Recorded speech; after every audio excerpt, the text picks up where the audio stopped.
നമസ്കാരം. Good morning. കേരളത്തിലേക്ക് എല്ലാ പ്രേക്ഷകർക്കും സ്വാഗതം. നല്ലൊരു ദിവസം ആശംസിക്കുകയാണ്. ലയണൽ മെസ്സിയും സംഘവും കേരളത്തിലേക്ക് നവംബർ 10-നും 18-നും ഇടയ്ക്ക് നടക്കുന്ന ഫിഫ സൗഹൃദ മത്സരത്തിൽ പങ്കെടുക്കും. സ്ഥിരീകരിച്ച് അർജന്റീന ഫുട്ബോൾ അസോസിയേഷൻ. എതിരാളികളെ പിന്നീട് തീരുമാനിക്കും.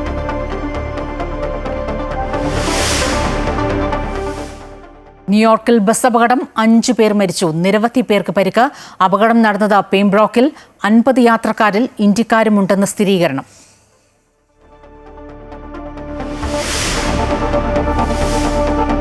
യൂത്ത് കോൺഗ്രസിൽ തമ്മിലടി, അധ്യക്ഷ സ്ഥാനത്തിനായി തർക്കം രൂക്ഷം. നോമിനികൾക്കായി വിട്ടുവീഴ്ചയ്ക്ക് തയ്യാറാകാതെ പ്രധാന നേതാക്കൾ. രാഹുൽ മാങ്കൂട്ടത്തിനെതിരെ പ്രതിഷേധം കടുപ്പിച്ച CPM-ഉം BJP-യും. അടൂരിലെ വീട്ടിലേക്കും പാലക്കാട്ടെ ഓഫീസിലേക്കും ഇന്നും മാർച്ച്.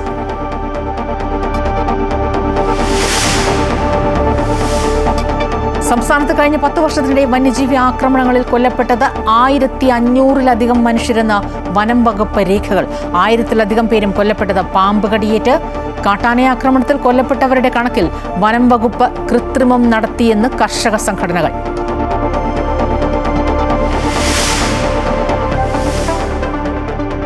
കോഴിക്കോട് ബേപ്പൂർ ചാലിയം ജങ്കാർ സർവീസ് നിലച്ചിട്ട് 1 മാസം. നടപടിയെടുക്കാതെ അധികൃതർ.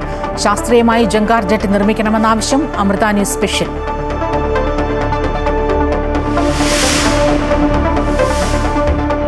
കേരള ക്രിക്കറ്റ് ലീഗിൽ ട്രിവാൻഡ്രം റോയൽസിന് ആദ്യ ജയം. കൊല്ലം സെയിലേഴ്സിനെ പരാജയപ്പെടുത്തിയത് 4 വിക്കറ്റിന്. ഇന്ന് കൊച്ചി ബ്ലൂ ടൈഗേഴ്സ് ആലപ്പി റിപ്പിൾസിനെയും തൃശൂർ ടൈറ്റൻസ് കാലിക്കറ്റ് ഗ്ലോബ് സ്റ്റാർസിനെയും നേരിടും. ആശങ്കകൾക്കെല്ലാം വിരാമമിട്ട ടീം കേരളത്തിലെത്തുമെന്ന് ഔദ്യോഗികമായി അറിയിച്ചിരിക്കുകയാണ് അർജന്റീന ഫുട്ബോൾ അസോസിയേഷൻ. നവംബർ 10-നും 18-നും ഇടയിലായിരിക്കും അർജന്റീന ഫുട്ബോൾ ടീം കേരളത്തിൽ അന്താരാഷ്ട്ര സൗഹൃദ മത്സരം കളിക്കുക. കായിക വകുപ്പ് മന്ത്രി V. അബ്ദുറഹ്മാനും ഇക്കാര്യം സ്ഥിരീകരിച്ചിട്ടുണ്ട്. എന്നാൽ എതിരാളികൾ ആരെന്ന് തീരുമാനിച്ചിട്ടില്ല. തിരുവനന്തപുരം ഗ്രീൻഫീൽഡ് സ്റ്റേഡിയത്തിലായിരിക്കും മത്സരമെന്നാണ് റിപ്പോർട്ടുകൾ. സെപ്റ്റംബർ 5-ന് വെനസ്വേലയ്ക്കെതിരെയും സെപ്റ്റംബർ 10-ന് ഇക്വഡോറിനെതിരെയുമുള്ള മത്സരങ്ങൾക്ക് ശേഷമാകും മെസ്സിയും സംഘവും കേരളത്തിലേക്ക് എത്തുക. ന്യൂയോർക്ക് സ്റ്റേറ്റ് ത്രൂവേയിൽ ടൂറിസ്റ്റ് ബസ് അപകടത്തിൽപ്പെട്ട് 5 പേർ മരിച്ചു. വിനോദസഞ്ചാരികളുമായി US കാനഡ അതിർത്തിയിലെ നയാഗ്ര വെള്ളച്ചാട്ടത്തിൽ നിന്ന് ന്യൂയോർക്ക് നഗരത്തിലേക്ക് മടങ്ങുകയായിരുന്ന വാഹനം നിയന്ത്രണം വിട്ട് മറിയുകയായിരുന്നു. ബഫലോയിൽ നിന്ന് 40 കിലോമീറ്റർ മാറി പേംബ്രോക്കിലാണ് അപകടമുണ്ടായത്. ഇന്ത്യ, ചൈന, ഫിലിപ്പീൻസ് എന്നിവിടങ്ങളിൽ നിന്നുള്ള വിനോദസഞ്ചാരികളാണ് ബസ്സിലുണ്ടായിരുന്നതെന്നാണ് സൂചന. നിരവധി പേർക്ക് പരിക്കുണ്ട്. അപകടം നടക്കുമ്പോൾ ഡ്രൈവർ ഉൾപ്പെടെ 54 പേർ ബസ്സിലുണ്ടായിരുന്നു. ആശുപത്രിയിൽ ചികിത്സ തേടിയ ആരുടെയും നില ഗുരുതരമല്ല എന്നാണ് വിവരം. രാഹുൽ മാങ്കൂട്ടത്തിൽ MLA-ക്കെതിരായ പ്രതിഷേധം ശക്തമാക്കാൻ പ്രതിപക്ഷ സംഘടനകൾ. അടൂരിലെ വീട്ടിലേക്കും പാലക്കാട്ടെ ഓഫീസിലേക്കും ഇന്ന് മാർച്ച് നടക്കും. DYFIയുടെ നേതൃത്വത്തിൽ പ്രതിഷേധ സദസ്സും സംഘടിപ്പിച്ചിട്ടുണ്ട്. BJP-യുടെ നേതൃത്വത്തിലാണ് അടൂരിലെ വീട്ടിലേക്ക് മാർച്ച്. അതേസമയം യൂത്ത് കോൺഗ്രസ് അധ്യക്ഷ സ്ഥാനത്തേക്കുള്ള ആര് എന്നതിൽ യുവനിരയിൽ തമ്മിലടി ശക്തമാണ്. രജിത് ചേരുകയാണ് ഏറ്റവും പുതിയ വിവരങ്ങളുമായി. രജിത്, 2 കാര്യങ്ങളാണ്. ഒന്നിപ്പോൾ ഈ രാഹുൽ മാങ്കൂട്ടത്തിലിൻ്റെ രാജിയുമായി ബന്ധപ്പെട്ട വലിയൊരു രാഹുൽ മാങ്കൂട്ടത്തിലിൻ്റെ എതിരെ ഉയർന്ന വിവാദം ഒരു വശത്ത്, മറുവശത്ത് അടുത്ത യൂത്ത് കോൺഗ്രസ് അധ്യക്ഷനാര് എന്നതിലാണ് ഏറ്റവും വലിയ തമ്മിലടി ഇപ്പോൾ കോൺഗ്രസിൽ നടക്കുന്നത്. പ്രത്യേകിച്ച് തെരഞ്ഞെടുപ്പ് കൂടി അടുത്തിരിക്കുന്ന ഒരു അവസ്ഥയിൽ എത്രത്തോളമാണ് ഇതിൻ്റെ പ്രത്യാഘാതമെന്നാണ് നമ്മൾ ചിന്തിക്കേണ്ടത്. ഈ പറഞ്ഞതുപോലെ പ്രധാന നേതാക്കളാരും വിട്ടുവീഴ്ചയ്ക്ക് തയ്യാറാകുന്നില്ല എന്നാണ് മനസ്സിലാക്കുന്നത്.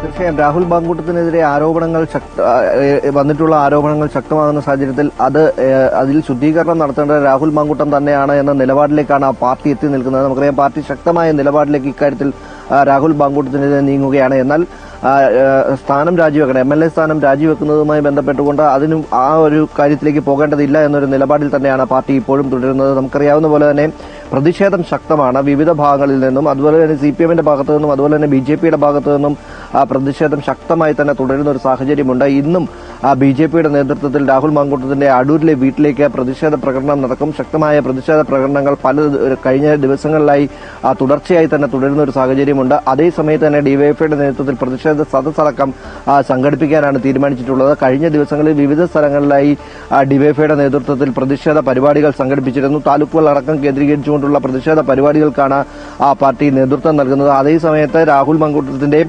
പാലക്കാട് മണ്ഡലത്തിൽ പാലക്കാട് അദ്ദേഹത്തിന്റെ ഓഫീസിലേക്ക് അടക്കമുള്ള പ്രതിഷേധ പരിപാടികളും ശക്തമായി തന്നെ തുടരുകയാണ്. ഇരു മുന്നണികളും പ്രതിഷേധം ശക്തമാക്കുന്നതിനൊപ്പം തന്നെ രാഹുൽ മാങ്കൂട്ടത്തിന്റെ രാജി കൂടി ആവശ്യപ്പെടുന്നുണ്ട്. MLA സ്ഥാനത്ത് നിന്നും പുറത്തു പോകണമെന്ന രാജിവെച്ച് പുറത്തു പോകണമെന്ന ആവശ്യമാണ് ഇരു മുന്നണികളും ശക്തമാക്കിയിരിക്കുന്നത്. അതിനാൽ തന്നെ ശക്തമായ പ്രതിഷേധവുമായി മുന്നോട്ട് പോകാൻ തന്നെയാണ് BJPയുടെയും അതുപോലെ തന്നെ LDFന്റെയും തീരുമാനം തന്നെ. എന്നാൽ LDFന് രാഹുലിന്റെ രാജി ആവശ്യപ്പെടുന്നതിനുള്ള ധാർമ്മികത ഇല്ല എന്ന കാര്യമാണ് കോൺഗ്രസ് അടക്കം ചൂണ്ടിക്കാണിക്കുന്നത്. കാരണം LDFിലെ വിവിധ നേതാക്കൾ, ആരോപണ വിധേയരായ പല നേതാക്കളും ഇപ്പോഴും സ്ഥാനങ്ങളിൽ, വിവിധ MLA മന്ത്രി സ്ഥാനങ്ങളിലടക്കം തുടരുന്ന ഒരു സാഹചര്യമുണ്ട്. അതുകൊണ്ട് തന്നെ അവർക്ക് അതിനുള്ള ധാർമ്മികത ഇല്ല എന്നും ഇവർ ചൂണ്ടിക്കാട്ടുന്നുണ്ട്. എന്തുതന്നെയായാലും ശക്തമായ പ്രതിഷേധ പരിപാടികൾ തുടരുന്നതിനിടയിൽ തന്നെ പുതിയ അധ്യക്ഷ സ്ഥാനം രാഹുൽ മാങ്കൂട്ടം രാജിവെച്ചിരുന്നു. യൂത്ത് കോൺഗ്രസിന്റെ അധ്യക്ഷ സ്ഥാനം. ആ യൂത്ത് കോൺഗ്രസിന്റെ അധ്യക്ഷ സ്ഥാനത്തേക്ക് ഇനി ആര് എത്തും എന്ന ഒരു കാര്യം കൂടി അടുത്ത് തന്നെ ചിന്തനീയമാണ്. ആ ഒരു സാഹചര്യത്തിലാണിപ്പോൾ യൂത്ത് കോൺഗ്രസിലെ സംസ്ഥാന തലത്തിൽ തന്നെ തമ്മിലടി രൂക്ഷമായിരിക്കുന്നത്. ആര് ഈ സ്ഥാനത്തേക്ക് വരും എന്നത് സംബന്ധിച്ച് ഇപ്പോൾ ചർച്ചകൾ പുരോഗമിക്കുന്ന ഒരു സാഹചര്യമുണ്ട്. എബിൻ വർക്കിയും അതുപോലെ തന്നെ ബിനു ചുള്ളിലും പിന്നെ അഭിജിത്തിന്റെയും പേരുകളാണ് ഇക്കാര്യത്തിൽ പരാമർശിക്കപ്പെടുന്നത്. എന്നാൽ ആരായിരിക്കും ഇവിടേക്ക് എത്തുക എന്നത് സംബന്ധിച്ച് ശക്തമായ ഒരു ചേരിപ്പോര് അവർക്കുള്ളിൽ തന്നെ തുടരുന്നു എന്നതാണ്. അതിന്റെ തെളിവെന്ന മണം കഴിഞ്ഞ ദിവസം എബിൻ വർക്കിക്കെതിരെ ശക്തമായ പ്രതിഷേധം അവരുടെ വാട്സപ്പ് ഗ്രൂപ്പിൽ തന്നെ പ്രകടമാവുകയും ചെയ്തു. മറ്റ് നേതാക്കൾ ചേരിതിരിഞ്ഞുള്ള ഒരു അഭിപ്രായ പ്രകടനങ്ങളടക്കം നടത്തുകയും ചെയ്തു. തുടർന്ന് കേന്ദ്ര നേതൃത്വം ഇടപെട്ടുകൊണ്ട് മെസ്സേജുകൾ അയക്കുന്നതിനടക്കം ഒരു നിയന്ത്രണം ഏർപ്പെടുത്തുന്ന സാഹചര്യമാണ് ഇന്നലെ ഉണ്ടായത്. ആ ഒരു തരത്തിലുള്ള സാഹചര്യം ഇപ്പോഴും യൂത്ത് കോൺഗ്രസിനുള്ളിൽ തുടരുന്നു എന്നത് തന്നെയാണ്. നേതാക്കൾക്കിടയിൽ ഭിന്ന അഭിപ്രായങ്ങൾ തുടരുന്നു. ഒപ്പം തന്നെ ആര് ഇനി അടുത്ത നേതൃസ്ഥാനത്തേക്ക് എത്തണം എന്നത് സംബന്ധിച്ച ചർച്ചകൾ ഇപ്പോൾ സജീവമായി തന്നെ പുരോഗമിക്കുന്നു എന്നതാണ്. അതിൽ തന്നെ രാഹുൽ മാങ്കൂട്ടത്തിന്റെ അനുകൂലിക്കുന്നവരും ഒപ്പം തന്നെ പ്രതികൂലിക്കുന്നവരുമായി ഇപ്പോഴും ഏറ്റുമുട്ടൽ തുടരുകയാണ്. അതേ സമയത്ത് തന്നെയാണ് സംസ്ഥാന നേതൃത്വം പുതിയ അധ്യക്ഷനെ തെരഞ്ഞെടുക്കേണ്ട കാര്യങ്ങളിലേക്ക് കടന്നിരിക്കുന്നത്. എന്തുതന്നെയായാലും രാഹുൽ മാങ്കൂട്ടത്തിനുണ്ടായിട്ടുള്ള ബുദ്ധിമുട്ടുകളിൽ പാർട്ടി ഒരു തരത്തിലുള്ള നിലപാടുകളും സ്വീകരിക്കുകയില്ല. പാർട്ടി രാഹുലിനൊപ്പം ഉണ്ടായിരിക്കുകയില്ല എന്നൊരു സന്ദേശം ഇതിനോടകം തന്നെ നൽകിയിട്ടുമുണ്ട്. അങ്ങനെയെങ്കിൽ ഇപ്പോൾ ഈ സംസ്ഥാന തലത്തിലുള്ള നേതാക്കളുടെ പിന്തുണയോടുകൂടി തന്നെ ഇതിനെ മറികടക്കാനുള്ള വഴികൾ തേടുകയായിരിക്കും രാഹുൽ മാങ്കൂട്ടം ചെയ്യുക എന്നാണ് നമുക്ക് മനസ്സിലാകുന്നത്. എന്തുതന്നെയായാലും ശക്തമായ പ്രതിഷേധവും തമ്മിലടിയും ആ ഗ്രൂപ്പിനുള്ളിൽ, യൂത്ത് കോൺഗ്രസിനുള്ളിൽ തന്നെ ഉണ്ടായിട്ടുണ്ട് എന്ന കാര്യത്തിൽ സംശയമില്ല. അത് സംസ്ഥാന തലത്തിലേക്ക് ഒരുപക്ഷെ വ്യാപിക്കാനുള്ള സാഹചര്യം കൂടിയുണ്ട്. നേതാക്കൾക്കിടയിൽ ഇക്കാര്യങ്ങൾ വലിയൊരു അമർഷം തന്നെ, തെരഞ്ഞെടുപ്പ് അടുക്കാൻ പോകുന്ന സാഹചര്യത്തിൽ തന്നെ ഇത്തരം ഒരു പ്രശ്നത്തിലേക്ക് പാർട്ടിയെ എത്തിച്ചതിൽ രാഹുൽ മാങ്കൂട്ടത്തിനെ എത്തിച്ച ഒരു സാഹചര്യത്തിൽ മുതിർന്ന നേതാക്കൾക്കിടയിലടക്കം അഭിപ്രായ വ്യത്യാസം. അങ്ങനെ തന്നെയാണ് രജത്ത് ഈ പറഞ്ഞതുപോലെ. രാഹുൽ മാങ്കൂട്ടത്തിനെതിരായി ഉയർന്ന ആരോപണങ്ങൾക്ക് പിന്നാലെ അദ്ദേഹം മാറിയപ്പോൾ യൂത്ത് കോൺഗ്രസ് സംസ്ഥാന അധ്യക്ഷ സ്ഥാനത്തേക്ക് ആരെത്തും എന്നത് സംബന്ധിച്ചൊരു തീരുമാനമെടുക്കാൻ പോലും കോൺഗ്രസിന് സാധിക്കുന്നില്ല. പ്രത്യേകിച്ച് തെരഞ്ഞെടുപ്പ് ഇങ്ങ് പടിവാതിൽക്കൽ എത്തി നിൽക്കുന്ന ഒരു സാഹചര്യത്തിൽ രജത്താണ് വിവരങ്ങളുമായി ചേർന്നത്. CPI മുൻ ദേശീയ ജനറൽ സെക്രട്ടറിയും മുതിർന്ന കമ്മ്യൂണിസ്റ്റ് നേതാവുമായ സുരവരം സുധാകർ റെഡ്ഡി അന്തരിച്ചു. ആരോഗ്യ പ്രശ്നങ്ങളെ തുടർന്ന് ഹൈദരാബാദിലെ ആശുപത്രിയിൽ ചികിത്സയിലിരിക്കുകയായിരുന്നു അന്ത്യം. 2012 മുതൽ 2019 വരെ CPIയുടെ ജനറൽ സെക്രട്ടറിയായി സേവനമനുഷ്ഠിച്ച സുധാകർ റെഡ്ഡി ആരോഗ്യ പ്രശ്നങ്ങളെ തുടർന്നാണ് 2019 സ്ഥാനമൊഴിഞ്ഞത്. KK പ്രശാന്ത് ചേരുകയാണ്. പ്രശാന്ത്, ഒരുപക്ഷേ താഴെ തട്ടിൽ നിന്ന് തൻ്റെ ജീവിതകാലം മുഴുവൻ താഴെ തട്ടിലുള്ള രാഷ്ട്രീയ പ്രവർത്തനത്തിലൂടെ അടിച്ചമർത്തപ്പെട്ട ജനങ്ങൾക്കും തൊഴിലാളി വർഗത്തിനും വേണ്ടി പോരാടിയ സുധാകർ റെഡ്ഡി, അങ്ങനെയല്ലേ നമ്മൾ ഓർക്കേണ്ടത്?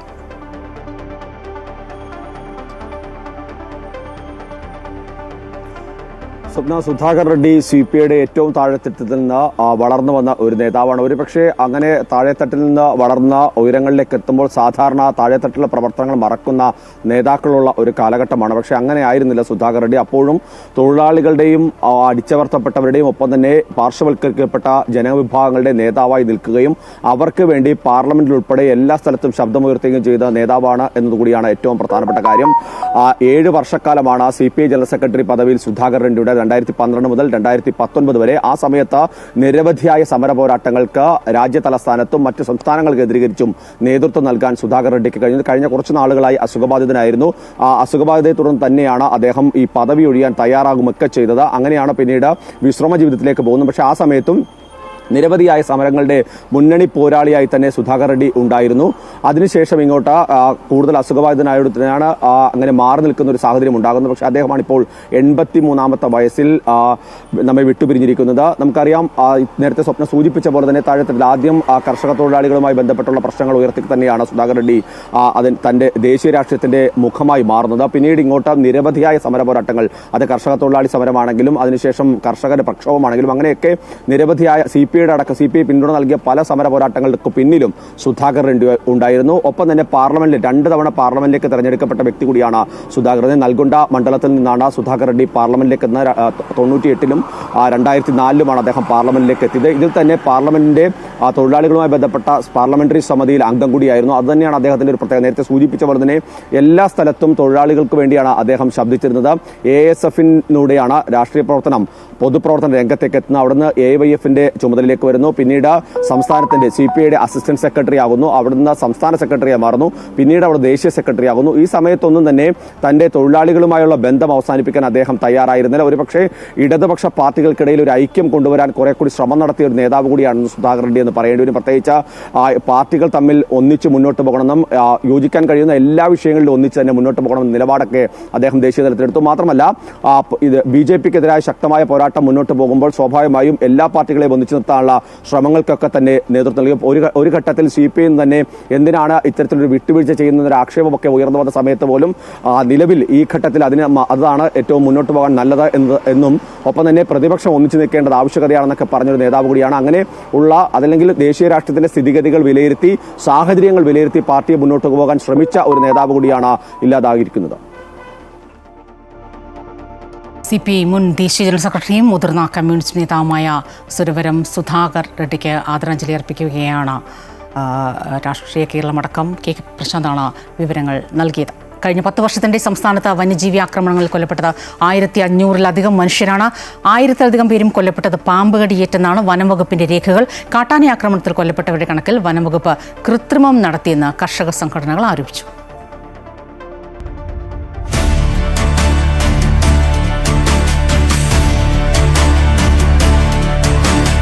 വനം വകുപ്പിന്റെ ഔദ്യോഗിക കണക്കനുസരിച്ച് 2011 മുതൽ 2025 വരെ 1508 പേർ വന്യജീവി ആക്രമണങ്ങളിൽ കൊല്ലപ്പെട്ടതായാണ് രേഖകൾ. റിപ്പോർട്ട് വന്നതിന് ശേഷവും, അതായത് ഈ അടുത്ത ദിവസങ്ങളിൽ, ജീവൻ നഷ്ടമായവർ വേറെയുമുണ്ട്. 2018-2019 കാലയളവിലാണ് വന്യജീവി ആക്രമണങ്ങളിൽ ഏറ്റവും കൂടുതൽ മനുഷ്യർ കൊല്ലപ്പെട്ടത്, 146 പേർ. ഏറ്റവും കുറവ് കഴിഞ്ഞ വർഷമാണെന്നും വനം വകുപ്പ് രേഖകൾ പറയുന്നു, 67 പേർ. 10 വർഷത്തിനിടെ കൊല്ലപ്പെട്ടവരിൽ 1114 പേരും പാമ്പ് കടിയേറ്റെന്നാണ് വനം വകുപ്പിലെ കണക്കുകൾ. കാട്ടാനകളുടെ ആക്രമണത്തിൽ 285 പേരും, കാട്ടുപന്നി ആക്രമിച്ച് 70 പേരും, കാട്ടുപോത്തും കടുവയും ആക്രമിച്ചപ്പോൾ 11 പേർ വീതവും മറ്റുള്ള മൃഗങ്ങളുടെ ആക്രമണങ്ങളിൽ 17 പേരും കൊല്ലപ്പെട്ടെന്നാണ് കണക്കുകൾ പറയുന്നത്. അതായത് പാമ്പൊഴികെയുള്ള വന്യമൃഗങ്ങളുടെ ആക്രമണത്തിൽ 10 വർഷത്തിനിടെ 394 പേർ കൊല്ലപ്പെട്ടുവെന്നാണ് വനം വകുപ്പിന്റെ കണക്കിലുള്ളത്.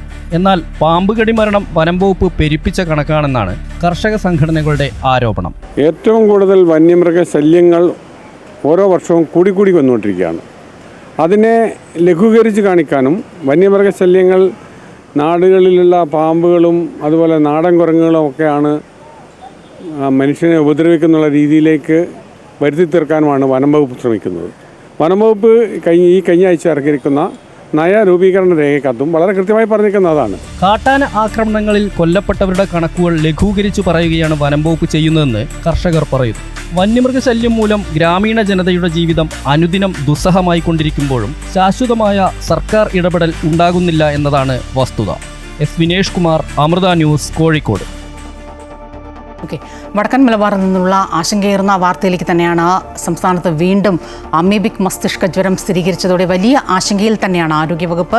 വൈറസിന്റെ കൃത്യമായ ഉറവിടം മനസ്സിലാകാത്തതാണ് ആശങ്കയ്ക്ക് കാരണമാകുന്നത്. നിലവിൽ 6 പേരാണ് രോഗം ബാധിച്ച് കോഴിക്കോട് മെഡിക്കൽ കോളേജ് ആശുപത്രിയിൽ ചികിത്സയിലുള്ളത്. മലപ്പുറം സ്വദേശികളായ 47-കാരനും 11-കാരിയും 55-കാരനും കോഴിക്കോട് ജില്ലക്കാരായ 7 വയസ്സുകാരനും 3 മാസം പ്രായമുള്ള കുഞ്ഞും യുവാവുമാണ് ചികിത്സയിലുള്ളത്.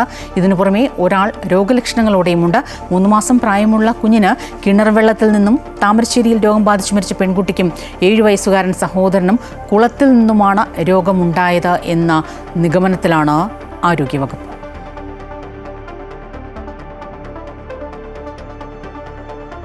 കോഴിക്കോട് താമരശ്ശേരിയിൽ അമീബിക് മസ്തിഷ്ക ജ്വരം ബാധിച്ച് മരിച്ച പെൺകുട്ടിയുടെ സഹോദരനും രോഗം സ്ഥിരീകരിച്ചതിന്റെ ആശങ്കയിലാണ് പ്രദേശവാസികൾ.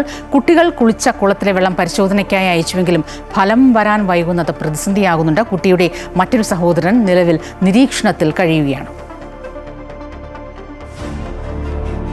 കഴിഞ്ഞ വ്യാഴാഴ്ച അമീബിക് മസ്തിഷ്ക ജ്വരം ബാധിച്ച് മരിച്ച 9 വയസ്സുകാരി നീന്തൽ പരിശീലനം നടത്തിയ കുളത്തിന് വർഷങ്ങളുടെ പഴക്കമുണ്ട്. പരിസര പ്രദേശങ്ങളിലെ കുട്ടികളെല്ലാം കുളിക്കാനും മറ്റുമായി എത്തുന്ന കുളം കൂടിയാണിത്. 9 വയസ്സുകാരി അനയ മരിച്ചതിന് പിന്നാലെ നടത്തിയ പരിശോധനയിലാണ് ആരോഗ്യവകുപ്പ് വീടിന് പരിസരത്തെ കുളത്തിലെ വെള്ളമാണ് രോഗത്തിന് കാരണമെന്ന വിലയിരുത്തലിലെത്തിയത്. ഇതിന് പിന്നാലെ 9 വയസ്സുകാരിയുടെ സഹോദരനും രോഗം സ്ഥിരീകരിച്ചതോടെ പ്രദേശവാസികൾ ആശങ്കയിലാണ്. വെള്ളം പരിശോധനയ്ക്കായി അയച്ചെങ്കിലും ഫലം വരാൻ വൈകുന്നതും ആശങ്ക വർദ്ധിപ്പിക്കുന്നുണ്ട്. അതേസമയം ചികിത്സയിലുള്ള 12 വയസ്സുകാരനായ മൂത്ത സഹോദരനിൽ രോഗലക്ഷണങ്ങൾ കണ്ടിട്ടില്ല. ഇതോടെ സഹോദരൻ നിരീക്ഷണത്തിൽ കഴിയുകയാണ്. അമൃത ന്യൂസ്, കോഴിക്കോട്. നിയമസഭാ തെരഞ്ഞെടുപ്പിന് മുൻപേ ചൂടുപിടിച്ച് ബീഹാറിലെ രാഷ്ട്രീയം. ആരോപണ പ്രത്യാരോപണങ്ങളുമായി കളം നിറയുകയാണ് കോൺഗ്രസും BJPയും. പള്ളികൾ മാത്രം രാഹുൽ ഗാന്ധി സന്ദർശിക്കുന്നു എന്നാണ് BJPയുടെ പുതിയ ആരോപണം. പുരാതന ഹൈന്ദവ ക്ഷേത്രമായ ഗയ പ്രധാനമന്ത്രി സന്ദർശിച്ചതും പദ്ധതികൾ ഉദ്ഘാടനം ചെയ്തതും രാഹുൽ ഗാന്ധിക്കെതിരെ BJP ആയുധമാക്കുന്നു. അതേസമയം തെരഞ്ഞെടുപ്പ് കമ്മീഷന്റെ നിർദ്ദേശത്തിന്റെ ഭാഗമായി വോട്ടർ പട്ടിക പരിഷ്കരണത്തിൽ കൂടുതൽ ഇടപെടൽ നടത്താൻ തയ്യാറെടുക്കുകയാണ് പ്രതിപക്ഷ പാർട്ടികൾ. കൂടുതൽ വിവരങ്ങളുമായി KK പ്രശാന്ത് ചേരുകയാണ്. പ്രശാന്തി സൂചിപ്പിച്ചതുപോലെ നിയമസഭാ തെരഞ്ഞെടുപ്പ് വരാനിരിക്കുന്നതിന് മുൻപ് തന്നെ ഒരുപക്ഷെ വോട്ടർ പട്ടിക ക്രമക്കേടടക്കം ഉയർത്തി വലിയ രീതിയിലുള്ള ഒരു ജനങ്ങളിലേക്ക് ഈ ഒരു ക്രമക്കേട് എത്തിക്കുന്ന തരത്തിലേക്കുള്ള ഒരു നടപടികൾക്ക് അല്ലെങ്കിൽ ഒരു പ്രവർത്തനത്തിനാണ് കോൺഗ്രസ് ലക്ഷ്യമിട്ട് മുന്നിട്ടിറങ്ങിയത്. പക്ഷേ അതിൽ നിന്നൊക്കെ ഒരു പരിധിയെങ്കിലും അപ്പുറത്തോട്ട് മാറി ഒരു വർഗീയതയിലേക്ക് ഒരുപക്ഷെ പള്ളികൾ സന്ദർശിക്കുന്നു, ക്ഷേത്രങ്ങൾ സന്ദർശിക്കുന്നതിലേക്കൊക്കെ ഒരു വഴിതിരിഞ്ഞു പോകുന്ന ഒരു സാഹചര്യം, ഈ ഉദ്ദേശ ലക്ഷ്യത്തിലെത്താതെ വഴിതിരിഞ്ഞു പോകുന്ന ഒരു സാഹചര്യമുണ്ടോ? എന്താണ് ഈ BJPയും കോൺഗ്രസും പരസ്പരം ഇക്കാര്യത്തിൽ ഉന്നയിക്കുന്ന ആരോപണങ്ങൾ?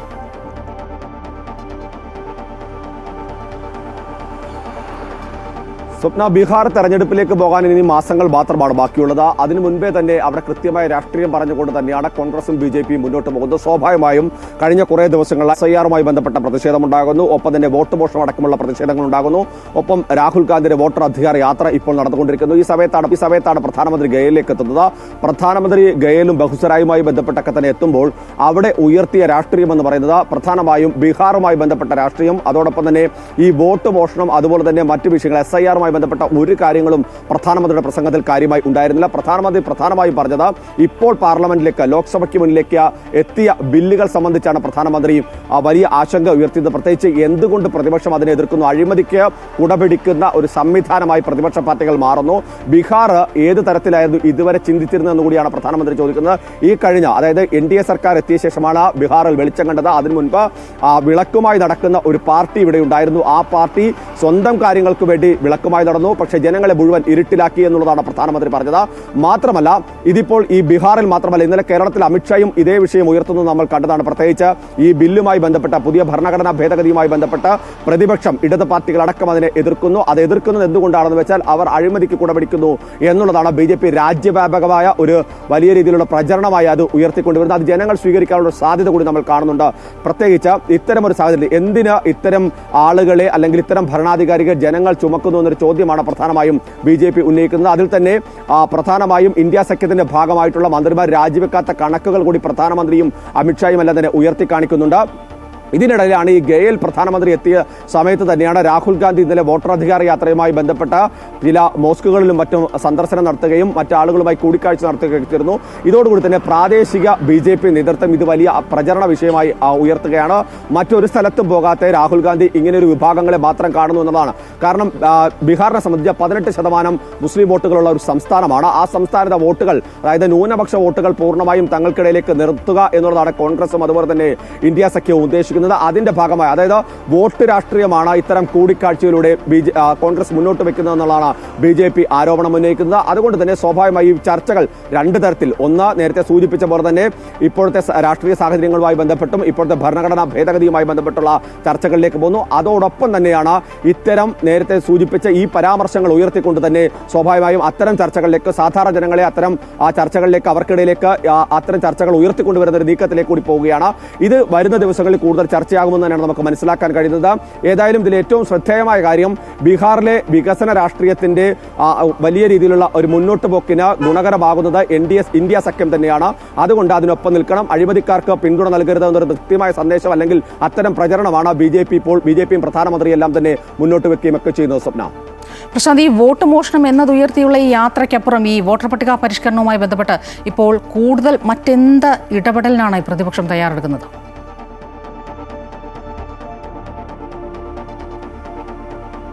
സ്വപ്ന, നിലവിൽ ബീഹാറിലെ വോട്ടർ പട്ടികയിൽ നിന്ന് 65 ലക്ഷം ആളുകൾ അപ്രത്യക്ഷമായി എന്നുള്ളതാണ് പ്രതിപക്ഷത്തിന്റെ ആരോപണം. പക്ഷേ ഇന്നലെ സുപ്രീം കോടതി ഹർജി പരിഗണിക്കുമ്പോൾ പറഞ്ഞത് ഇത്രയധികം 1,60,000-ഓളം BLA-മാരുണ്ട്, ബ്ലോക്ക് ലെവൽ ഏജന്റുമാരുണ്ട്. ഇത്രയും അതിൽ തന്നെ പ്രതിപക്ഷ പാർട്ടികളുടെ ആളുകളുണ്ട്, ഭരണപക്ഷിയിലൊക്കെ ഒക്കെയുണ്ട്.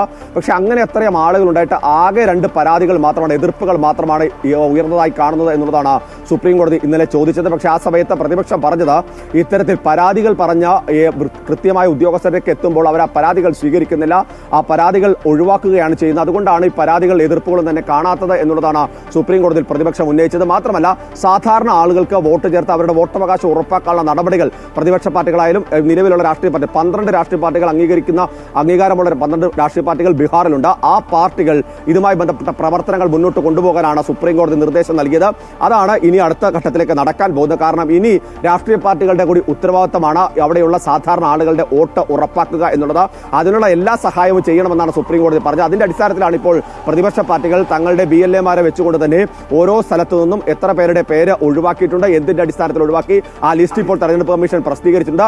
അതുമായി ബന്ധപ്പെട്ട ആക്ഷേപങ്ങൾ നടക്കുന്ന അടക്കമുള്ള നടപടികളിലേക്ക് പ്രതിപക്ഷം കടക്കും. അങ്ങനെ കൂടുതൽ വോട്ടർമാരെ കൃത്യമായി അവരുടെ വോട്ടവകാശം ഉറപ്പാക്കുകയും അവർ ഈ വോട്ടർ പട്ടികയിൽ ഉൾപ്പെടുത്തി മുന്നോട്ട് പോകാൻ ആവശ്യമായ നടപടികൾ സ്വീകരിക്കാനുള്ള നീക്കമാണ് ഇപ്പോൾ രാഷ്ട്രീയ പാർട്ടികളുടെ ഭാഗത്തു നിന്ന് ബീഹാറിൽ ആരംഭിച്ചിരിക്കുന്നത്. ഓണക്കാലമായതോടെ കോഴിക്കോട് പേരാമ്പ്രയിലെ മൈതാനങ്ങൾ അമ്പെയ്ത്ത് കളങ്ങളായി കഴിഞ്ഞു. അന്യം നിന്നു പോകുമായിരുന്ന പഴയ നാട്ടുത്സവത്തെ കൂടെയാണ് ക്ലബ്ബുകളും നാട്ടുകൂട്ടായ്മകളും ഒക്കെ ചേർന്ന് അമ്പെയ്ത്ത് കളങ്ങളിലൂടെ തിരിച്ചു പിടിക്കുന്നത്. പേരാമ്പ്രയിൽ നിന്നും MM രാകേഷ് തയ്യാറാക്കിയ റിപ്പോർട്ടിലേക്ക്.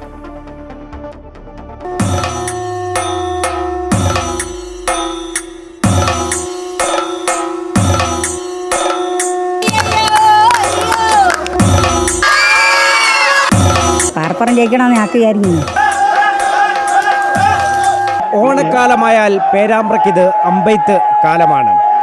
നാട്ടിൻപുറങ്ങളിലെ മൈതാനങ്ങളിലെല്ലാം തന്നെ ഫുട്ബോളിനും ക്രിക്കറ്റിനുമൊക്കെ അവധി നൽകിക്കൊണ്ട് അമ്പുകൾ നിറയുകയാണ്.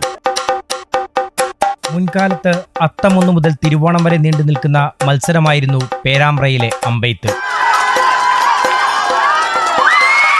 പതിയെ അമ്പെയ്ത്ത് കളങ്ങൾ കുറഞ്ഞു തുടങ്ങിയതോടെ ക്ലബ്ബുകളും സാംസ്കാരിക കൂട്ടായ്മകളും ഒന്നിച്ചിറങ്ങി. അതിന് ഫലവും കണ്ടു. ഇത്തവണ ഓണത്തിന് മുൻപ് തന്നെ പേരാമ്പ്രയിലെ അമ്പെയ്ത്ത് കളങ്ങളും സജീവമായി. ഒരു മാസം മുന്നേ ഞങ്ങൾ ഇവിടെ അമ്പെയ്ത്ത് ആരംഭിക്കും. അമ്പെയ്ത്ത് ആരംഭിച്ച് കഴിഞ്ഞാൽ നമ്മൾ ഫുട്ബോൾ ക്രിക്കറ്റെല്ലാം കളിക്കുന്ന ഗ്രൗണ്ട് തന്നെയാണെങ്കിലും ഇവിടെ ഈ മാസം ഇത് അമ്പെയ്ത്ത് മാത്രമാണ് ഇവിടെ നടക്കാറുള്ളൂ. ഇവിടെ അമ്പെയ്ത്ത് എന്ന് പറയുന്നത് 7-8 വയസ്സ് തൊട്ട് 70-75 വയസ്സുള്ള ആളുകൾ തമ്മിൽ ആണ് ഇവിടെ മത്സരം തന്നെയാണ് പല ദിവസവും. ഞങ്ങൾ 2 ടീമായി തിരിഞ്ഞുകൊണ്ട് മത്സരം. എരവട്ടൂർ പാറപ്പുറത്താണ് ഇത്തവണ ആദ്യ ജില്ലാതല അമ്പെയ്ത്ത് മത്സരം പൊടിപാറിയത്. ദിവ്യ അവിടനല്ലൂർ, നാട്ടുകൂട്ടം അമ്പെയ്ത്തുകളം കുളക്കണ്ടം, ARC കുട്ടാലിട, എരവട്ടൂർ പാറപ്പുറം, ചവിട്ടമ്പാറ, സായം ആക്കുപറമ്പ്, അങ്ങനെ മത്സരത്തിൽ മാറ്റുരയ്ക്കാൻ വില്ലാളി വീരന്മാരടങ്ങുന്ന ടീമുകളും ഏറെയാണ്. അമ്പെയ്ത്ത് മത്സരം എന്ന് പറഞ്ഞിട്ട് ഇതെന്താ ഈർക്കിലോ എന്ന് ചോദിക്കുന്നവരോട് ഈർക്കിലിന്റെ കരുത്തറിയാൻ മത്സരം ഒന്ന് കാണാനേ പേരാമ്പ്രക്കാർ പറയൂ. കളം ചെത്തി അമ്പ് വാർന്ന് പിന്നെ കുട്ടികൾ സംഘടിപ്പിച്ച് അമ്പ് ചെയ്ത് പരിശീലിപ്പിച്ച ഒരു വ്യക്തി ഇവിടെ ഉണ്ടായിരുന്നു, കേളത്ത് രാമേട്ടൻ. ഞങ്ങളെല്ലാം അയാളെ ശിഷ്യന്മാരായിട്ടാണ് ഉള്ളത്.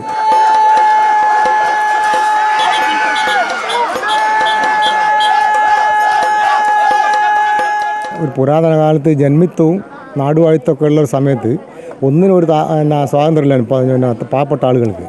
അപ്പം കലയെ ആസ്വദിക്കാനോ അത് അവതരിപ്പിക്കാനുള്ള ഒന്നും സ്വാതന്ത്ര്യമില്ല. അപ്പോൾ ആരുടെ ഒരു മനസ്സിലുദിച്ച ഒരു ആശയമാണ് ഈ അമ്പെയ്ത്ത്. കാരണം മുള കൊണ്ടുള്ള വില്ല്, ഓല കൊണ്ടുള്ള അമ്പ്, പിന്നെ നാടൻ വാഴ കൊണ്ടുള്ള ചെപ്പ് ഒക്കെ നാട്ടിലുണ്ടാകുന്ന സാധനം. ഓറോപ്പൊക്കെ എന്താണ് കൈത കൊണ്ടുണ്ടാക്കുന്ന ഞാണ്. ഇപ്പം ഞാണ് മാറി മിഷൻ നൂലാക്കി മാറ്റിയിട്ടുണ്ട്. ഇതിങ്ങനെ ഈ രൂപത്തിൽ ആകൃതിയിൽ ഉണ്ടാക്കിയെടുക്കുക. ഇവിടെ ഒരു ഉടക്ക് എന്ന് പറഞ്ഞ സാധനമുണ്ട്. അത് ഈ വില്ലിൻ്റെ മുകളിൽ ഇങ്ങനെയാണ്, ഇതിൻ്റെ മുകളിൽ ഇങ്ങനെ കുടിഞ്ഞാട് നിൽക്കും. ഇതിങ്ങനെ വലിച്ചങ്ങ് വിട്ടാൽ സംഭവം പോകും. തെങ്ങോലക്കണ്ണി ചെത്തി 20 സെന്റിമീറ്റർ നീളത്തിൽ ചലനം നിയന്ത്രിക്കാൻ പാകത്തിൽ അല്പം ഇലഭാഗം വെച്ച് പച്ച ഇറുക്കിലൊരുക്കിയാൽ അമ്പായി. മുള ചെത്തി മിനുക്കി ചൂടാക്കി വളച്ചാണ് വില്ലൊരുക്കുന്നത്. കുലച്ച കദളിവാഴ മുറിച്ചെടുത്ത് വൃത്തിയാക്കി മുകളിൽ ഈന്തോലപ്പട്ട കമ്പ് കുത്തി നിർത്തിയാൽ ലക്ഷ്യമാകുന്ന ചെപ്പ് തയ്യാർ. വി ആകൃതിയിൽ 101 അടിയിലാണ് എയ്ത്തുകളം. പിന്നെ 2 ടീമായി നിന്ന് പോരാട്ടം ആരംഭിക്കും. ആദ്യം ഏത് ടീമിന്റെ നായകനാണോ ചെപ്പ് വെച്ചത് അതിന്റെ എതിർ ടീമിന് എയ്ത്ത് ആരംഭിക്കാം.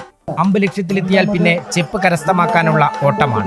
ഇതിനിടയിലും എതിർ ടീമിന് ചെപ്പിൽ എയ്ത് കൊള്ളിച്ച് ചെപ്പ് തിരിച്ചു പിടിക്കാം. ഇങ്ങനെ മാറി മാറി 1 മണിക്കൂർ നേരം അമ്പെയ്തും ചെപ്പ് തിരിച്ചു പിടിച്ചും മത്സരം കടുക്കും. ഒടുവിൽ ഏറ്റവും കൂടുതൽ പോയിന്റ് നേടുന്ന ടീം വിജയിയാവും.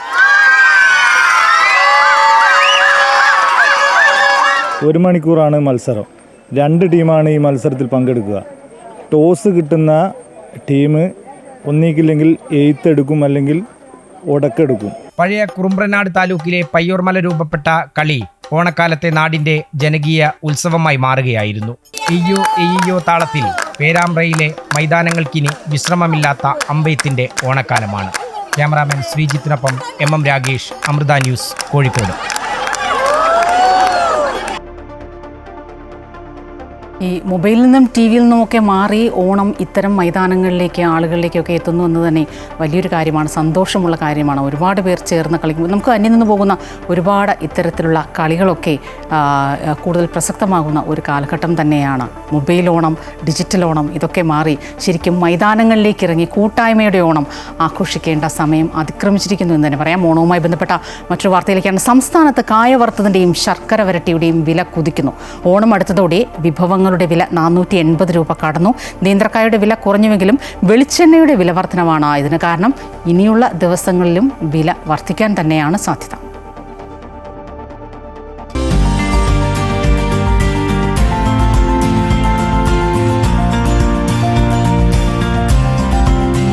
ഓണസദ്യയിൽ ഒഴിച്ചുകൂടാനാകാത്ത വിഭവങ്ങളാണ് കായ വറുത്തതും ശർക്കര വരട്ടിയും. എന്നാൽ ഇനി ഇവയൊക്കെ വാങ്ങിക്കാൻ കാശ് കുറച്ച് കൂടുതൽ മുടക്കേണ്ടി വരും. വിഭവങ്ങൾ വീട്ടിൽ ഉണ്ടാക്കാമെന്ന് വിചാരിച്ചാൽ ഇരട്ടിയിലധികം വില നൽകി വെളിച്ചെണ്ണയും വാങ്ങേണ്ട അവസ്ഥയാണ്. ഇതോടെ പ്രതിസന്ധിയിലായിരിക്കുകയാണ് സാധാരണക്കാർ. എങ്കിലും എത്ര വില കൂടിയാലും ഓണത്തിന് കായ വറുത്തതും ശർക്കര വരട്ടിയും വാങ്ങാതിരിക്കില്ലെന്ന് ആളുകൾ പറയുന്നു.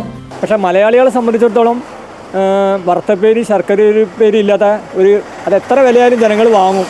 കാരണം മലയാളികൾക്ക് ചിന്തിക്കാൻ പറ്റില്ല. ഈ 2 വിഭവങ്ങളില്ലാണ്ടേ ഇതും കൂടി ആയാലേ പൂർണ്ണമുള്ളൂ. അപ്പം ഇത് വില കൂടിയാലും ജനങ്ങൾ വാങ്ങും.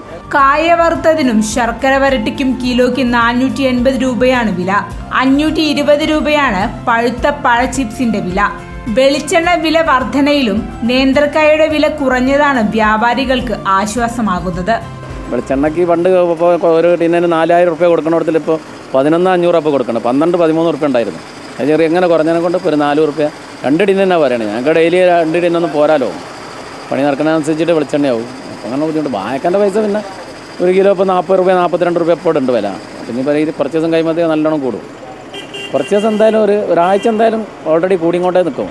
മറ്റ് എണ്ണകളിൽ തയ്യാറാക്കിയ ചിപ്സുകൾ വിപണിയിൽ ലഭ്യമാണെങ്കിലും വെളിച്ചെണ്ണ കൊണ്ടുണ്ടാക്കിയ ചിപ്സുകൾക്കാണ് ആവശ്യക്കാരേറെ. അമൃത ന്യൂസ്, കോഴിക്കോട്.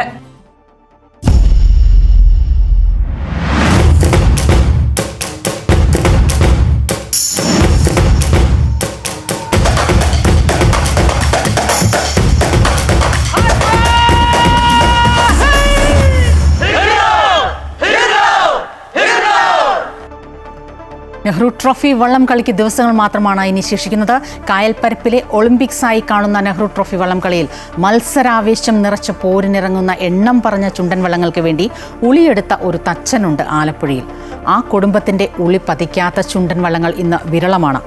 ആ തച്ചൻ്റെ വിശേഷങ്ങളിലേക്ക്.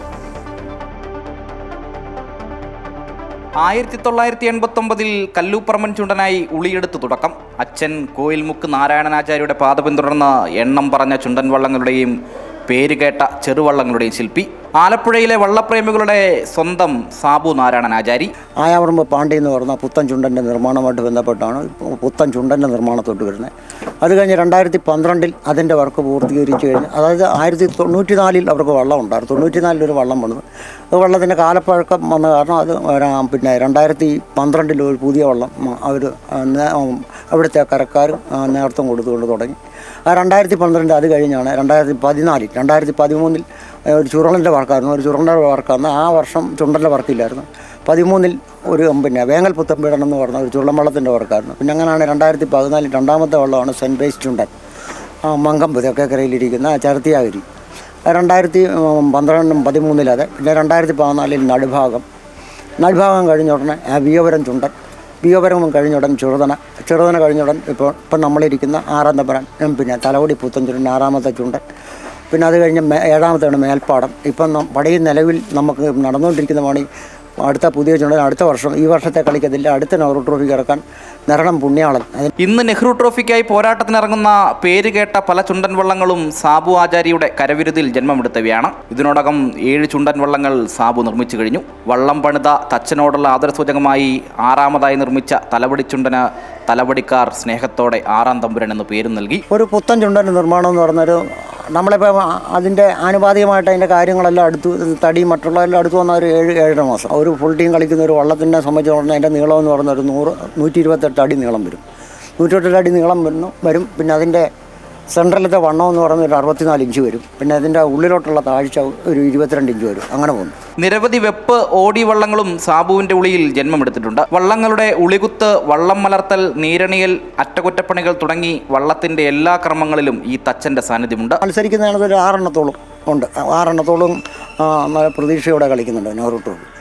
അതിപ്പം കളിക്കുന്നതെന്ന് തലവടി പുത്തൻ ചുണ്ടൻ, മേൽപ്പാടം, നടുഭാഗം, കാരിച്ചാൽ, വിയോപുരം ചുണ്ടൻ, പിന്നെ മെയിനായിട്ട് ടീമുകൾ കളിക്കുന്നത് ഞാൻ പണിത വള്ളങ്ങൾ. ഇപ്പോൾ ഈ നെഹ്റു ട്രോഫിയിൽ വള്ളം ഏത് തന്നെ മുത്തമിട്ടാലും അത് ഈ തച്ചനും കൂടിയുള്ള മറ്റൊരാദരവാകും. വിനോദ് കരുവാറ്റയ്ക്കൊപ്പം അജയ്നാഥ്, അമൃത ന്യൂസ്, ആലപ്പുഴ.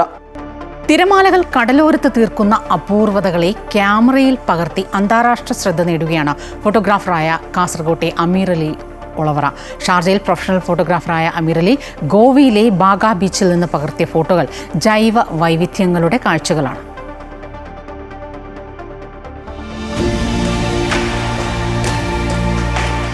ഒറ്റ നോട്ടത്തിൽ സാൻഡ് ആർട്ട് എന്ന് തോന്നും വിധത്തിലാണ് അമീർ അലി ഒളവറയുടെ ഫോട്ടോകൾ. വനവൽക്കരണത്തിന്റെ ആവശ്യകത മണ്ണും ജലവും ഓർമ്മപ്പെടുത്തുന്ന ചിത്രങ്ങൾ. ഗോവയിലെ ബാഗ ബീച്ചിൽ നിന്ന് പകർത്തിയ ഫോട്ടോകൾ അബുദാബി, ഷാർജ, ദുബായ് എന്നിവിടങ്ങളിലായി 1 മാസക്കാലത്തോളം പ്രദർശിപ്പിച്ചതോടെ അന്താരാഷ്ട്ര ശ്രദ്ധ നേടുകയുണ്ടായി. 2024 ഇന്ത്യ ബുക്ക് ഓഫ് റെക്കോർഡ്സിന് അമീർ അലി അർഹനായി. തിരമാലകൾ തീരങ്ങളിൽ വൃക്ഷങ്ങളെ വരക്കുന്നതായിട്ടാണ് അമീർ അലിയുടെ മനസ്സിൽ പതിഞ്ഞത്. കടലോരത്ത് തിരമാലകൾ തീർത്ത അപൂർവതകളെ സെക്കൻഡുകൾക്കകം ക്യാമറയിൽ പകർത്തുകയായിരുന്നു. ഗോവയിൽ നിന്ന് പകർത്തിയ ചിത്രങ്ങളാണ് കാണുന്നത്. ഗോവ ബാഗ ബീച്ചിൽ.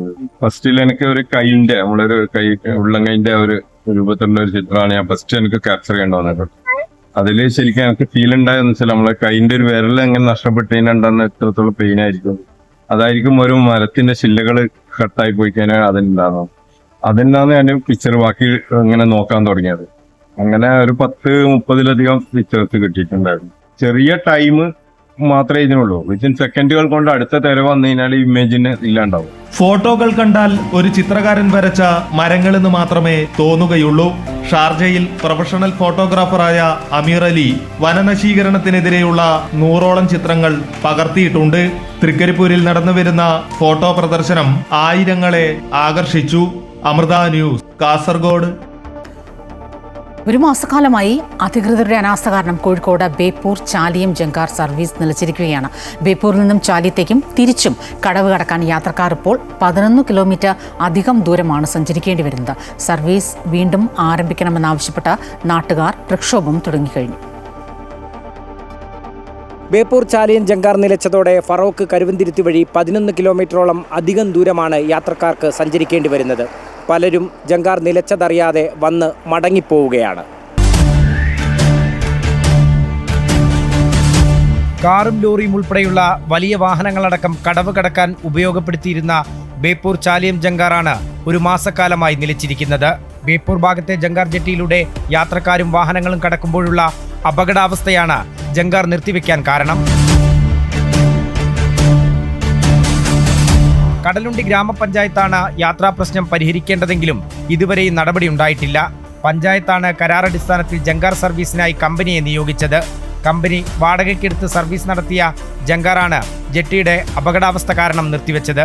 ഇത് യാത്രക്കാർക്ക് വളരെ ബുദ്ധിമുട്ടുള്ള കാര്യമാണ്. ഇത് ചെമ്മാട്, തിരൂര്, താനൂര് പല ഭാഗത്ത് പോണ യാത്രക്കാരുണ്ട്. അവർക്കൊക്കെ ഒരു എളുപ്പ ഒരു സഞ്ചാര മാർഗ്ഗമായിരുന്നു. ഇത് ഇവർ പറയുന്നത് ഇവിടെ ഇത് പൊളിഞ്ഞതിനെ കൊണ്ടാണ്. ഇങ്ങോട്ട് ജനങ്ങൾക്ക് അവിടെ ചെറുവണ്ണൂർ ജംഗ്ഷനിൽ ബ്ലോക്കാണ്. ഇത് കാരണം അവിടെ ഒന്നും പാടെ ബ്ലോക്ക് കൂടി ആ പോയ ഭാഗം മൊത്തം അടി രണ്ടാമത് കോൺക്രീറ്റ് ചെയ്തുകൊണ്ടാണ്. ശാസ്ത്രീയമായി ബോട്ട് ജെട്ടി നിർമ്മിച്ചാൽ മാത്രമേ ജങ്കാറിന് സുഗമമായി കരക്കെടുക്കാൻ സാധിക്കുകയുള്ളൂ. കടലുണ്ടി പഞ്ചായത്തിന് ജങ്കാർ സർവീസ് നടത്തുന്നതിൽ ബുദ്ധിമുട്ടുണ്ടെങ്കിൽ ജില്ലാ പഞ്ചായത്തിനെയോ കോർപ്പറേഷനെയോ ഏൽപ്പിച്ച് യാത്രാ പ്രതിസന്ധി പരിഹരിക്കണമെന്നാണ് നാട്ടുകാരുടെ ആവശ്യം. അതേസമയം ബോട്ട് ജെട്ടി നിർമ്മിക്കാനുള്ള നടപടികളിലേക്ക് കടക്കുകയാണെന്ന് കടലുണ്ടി പഞ്ചായത്ത് പ്രസിഡന്റ് അറിയിച്ചു. M Ragesh, Amrita news, Kozhikode. വിപണി വിലയിരുത്തലുമായി ധനകാര്യ ഓഹരി വിദഗ്ധൻ കെ ദിലീപ് ചേരുന്നു. ഗുഡ് മോർണിംഗ് കേരളത്തോടൊപ്പം ശ്രീ ദിലീപ്, സ്വാഗതം. ഗുഡ് മോർണിംഗ് കേരളത്തിലേക്ക് പോയ വാരം വിപണി എങ്ങനെ വിലയിരുത്തുന്നു? കുറച്ച് നാളുകൾക്ക് ശേഷം വിപണി കഴിഞ്ഞ ആഴ്ച നേട്ടത്തിൽ വ്യാപാരം അവസാനിപ്പിച്ചു. ഏതാണ്ട് 1% നേട്ടമാണ് മുൻനിര ഓഹരി സൂചികകളിൽ ഉണ്ടായത്. തുടർച്ചയായുള്ള വിൽപ്പനയ്ക്ക് ശേഷം വിദേശ നിക്ഷേപ സ്ഥാപനങ്ങൾ ചില ദിവസങ്ങളിൽ അറ്റ നിക്ഷേപത്തിലേക്ക് നീങ്ങിയപ്പോൾ ആഭ്യന്തര നിക്ഷേപ സ്ഥാപനങ്ങൾ ആഴ്ചയിലെ അവസാന ദിവസം വിൽപ്പനയിലേക്ക് തിരിഞ്ഞത് വിപണിയെ നഷ്ടത്തിലേക്ക് എത്തിച്ചു. അവസാന ഒരു ദിവസം മാത്രം ഏതാണ്ട് 1% നഷ്ടമാണ് വിപണിയിലുണ്ടായത്. വരും ദിവസങ്ങളിലും വലിയ തോതിലുള്ള കയറ്റങ്ങൾ വിപണിയിൽ പ്രതീക്ഷിക്കാം. എങ്കിലും സാങ്കേതികമായി 24,850 എന്ന നിലവാരത്തിന് മുകളിൽ വ്യാപാരം അവസാനിപ്പിച്ചത് ആ ഒരു നിലവാരത്തിൽ ശക്തമായ ഒരു അടിത്തറയുണ്ട് എന്ന് കാണിക്കുന്നതാണ്. ആ ഒരു നിലവാരത്തിന് മുകളിൽ നിലനിന്ന് വ്യാപാരം നടക്കുകയും 24,500 ഭേദിച്ച് വ്യാപാരം നടക്കാനുള്ള ഒരു സാധ്യത ഉണ്ടാവുകയാണെങ്കിൽ തീർച്ചയായും അടുത്ത ആഴ്ചയും വിപണി നിക്ഷേപ താല്പര്യം തുറന്നേക്കാം. എന്നാൽ അതിന് നിക്ഷേപ സ്ഥാപനങ്ങളുടെ നിലപാടുകളും വളരെ പ്രധാനം തന്നെയാണ്. ആഗോള സാഹചര്യങ്ങൾ തികച്ചും തൃപ്തികരം തന്നെയാണ്. എങ്കിൽ കൂടിയും നിക്ഷേപ സ്ഥാപനങ്ങളുടെ നിലപാടുകളും വിപണിയുടെ ഇനിയുള്ള നീക്കത്തിൽ നിർണായകമായിരിക്കും. പ്രത്യേകിച്ചും വിദേശ നിക്ഷേപ സ്ഥാപനങ്ങൾ തുടരുന്ന വിൽപ്പന ഒരു പരിധിവരെ വിപണിയെ മുന്നോട്ടുള്ള നീക്കത്തിന് പ്രതിരോധം സൃഷ്ടിക്കുന്നുമുണ്ട്. വികസനത്തിലേക്ക് വഴി തുറക്കാൻ സേവന മേഖലകൾ തുടർച്ചയായി നേതൃത്വം വഹിക്കണമെന്ന് എറണാകുളം ജില്ലാ collector G Priyanka. Institute of cost accountants of India Cochin chapter സംഘടിപ്പിച്ച കേരള സ്റ്റേറ്റ് കോസ്റ്റ് കൺവെൻഷൻ ഉദ്ഘാടനം ചെയ്ത് സംസാരിക്കുകയായിരുന്നു അവർ. വ്യാവസായിക, കാർഷിക, സേവന മേഖലകളുടെ വികസനത്തിലൂടെയാണ് രാജ്യത്തെ സാമ്പത്തിക രംഗം വികസനത്തിലേക്ക് കുതിക്കുന്നതെന്നും കളക്ടർ പറഞ്ഞു. വികസിത രാഷ്ട്രത്തിനായുള്ള വ്യാവസായിക കൂട്ടായ്മ സഹകരണത്തിലൂടെ സമഗ്ര വളർച്ച എന്ന വിഷയത്തിലാണ് കൺവെൻഷൻ നടന്നത്. SIRC ചെയർമാൻ വിജയ് കിരൺ അഗസ്ത്യ അധ്യക്ഷത വഹിച്ചു. സെൻട്രൽ കൗൺസിൽ അംഗം Suresh R Gunjali, SIRC PD committee chairman Praveen Kumar എന്നിവർ പ്രസംഗിച്ചു. ICMAI ചെയർപേഴ്സൺ R രഞ്ജനി സ്വാഗതവും ICMAI secretary Arun Kumar S നന്ദിയും പറഞ്ഞു.